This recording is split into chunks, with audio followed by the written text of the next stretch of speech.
I wasn't going to write this tonight. Not after the 5 p.m. deadline passed without a word. Not after 9 straight days of search teams moving through the dry stretches of the Catalina foothills, scanning every trail and patch of desert earth.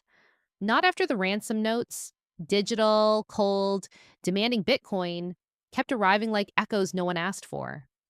And certainly not after watching those videos again, hearing Savannah say, "We will pay," with a steadiness that has left millions holding their breath.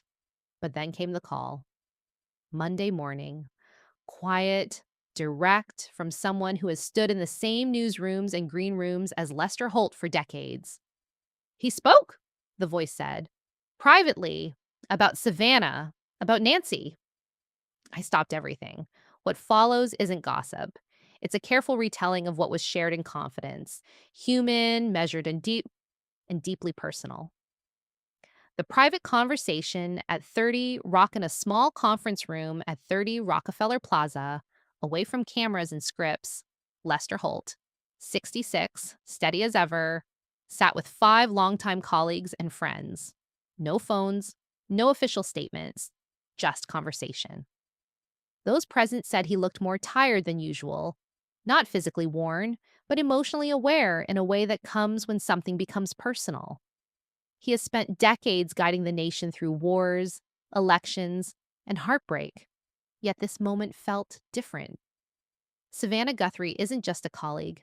She is someone he has watched grow, stumble, rise, and hold the line under pressure. And as the search for her mother continued, Lester felt compelled to explain something deeper, something about the strength the public sees and the roots of that strength. He didn't speculate about the case.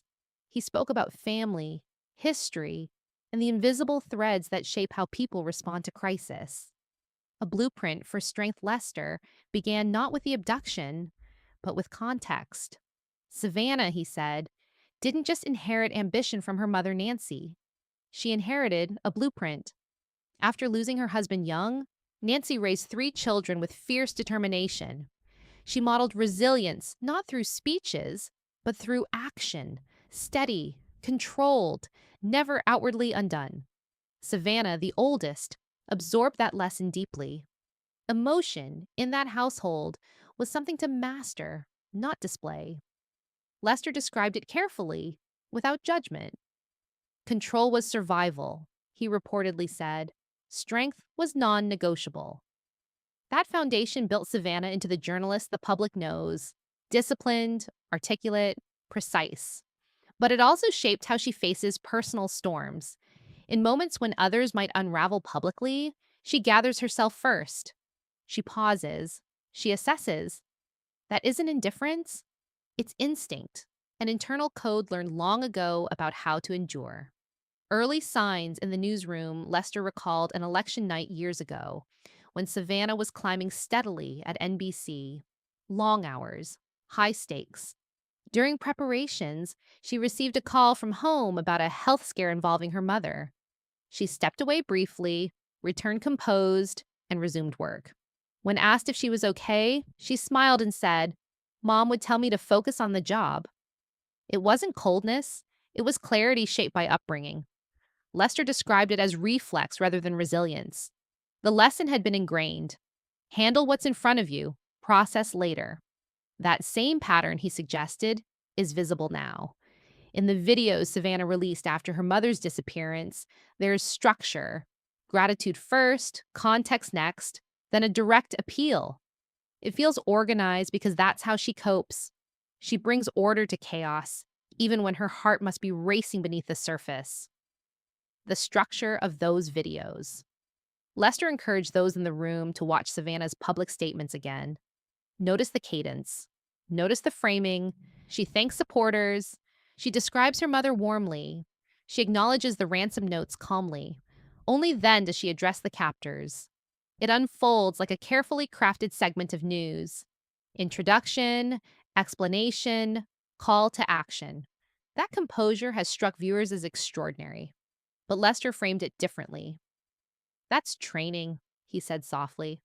"Not media training, life training." Nancy raised her to respond, not react, to gather facts before speaking, to avoid panic, especially in public. So Savannah waited several days before releasing her first message, not because she didn't care, but because she was following the rule book she has always known. Speak when you're ready to be heard, not when you're overwhelmed by emotion. We will pay, and what it means. The moment that resonated most nationally was simple and direct. We will pay. No visible desperation, no collapse, just resolve. Lester explained that this tone isn't a lack of love, it's a language Savannah understands. In her world, firmness communicates seriousness. It signals that she is engaged, focused, determined. Some expected visible tears. Instead, they saw clarity. Lester reminded the group that people process crisis differently. For Savannah, strength is an offering, both to her mother and to herself. Saying, "We will pay," was not theatrical. It was intentional. It was a declaration that she would do what was required, methodically and decisively. In that phrasing, Lester suggested, was also a daughter still trying to show her mother she can handle the unimaginable without losing her footing. Patterns beyond the crisis.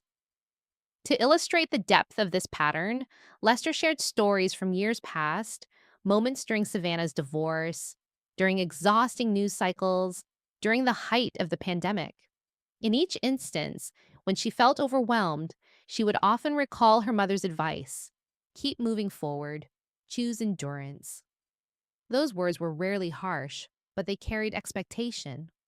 Over time, that expectation became internalized. It helped her thrive professionally. It made her reliable under pressure, yet it also meant vulnerability was something she expressed sparingly. Lester emphasized that this dynamic isn't about blame. It's about understanding. Family legacies shape us in complicated ways. They give us tools to survive, and sometimes those same tools become armor that's hard to set down. Right now, Savannah is leaning on the only strategy she has ever trusted: composure first, feelings later. A different kind of parenting. Interestingly, Lester noted, Savannah parents her own children differently. She allows them room to express disappointment or fear. She offers comfort before correction. He described it as a quiet evolution, perhaps even growth. Where she once received messages about enduring without complaint, she now offers reassurance without condition. That contrast, he suggested, shows awareness. She understands the weight of always needing to be strong. And yet, in this moment, with her mother missing, those early rules feel active again. The instinct to hold steady has resurfaced powerfully. She is not suppressing love.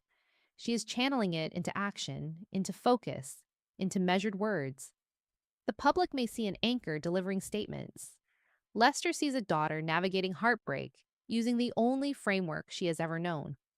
What comes after? Lester reportedly ended the conversation not with drama, but with hope. He expressed confidence in the investigators and faith in Nancy's resilience. Yet he also acknowledged that whenever this chapter closes, healing will take more than reunion. Crises reveal long-standing dynamics. They surface old expectations and unspoken needs.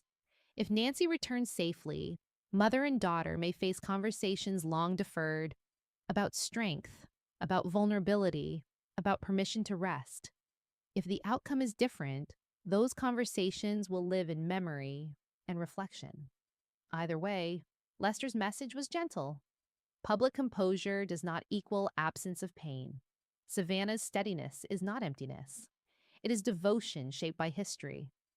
As the search continues and updates remain scarce, perhaps the most compassionate thing observers can do is allow her the space to endure in her own way.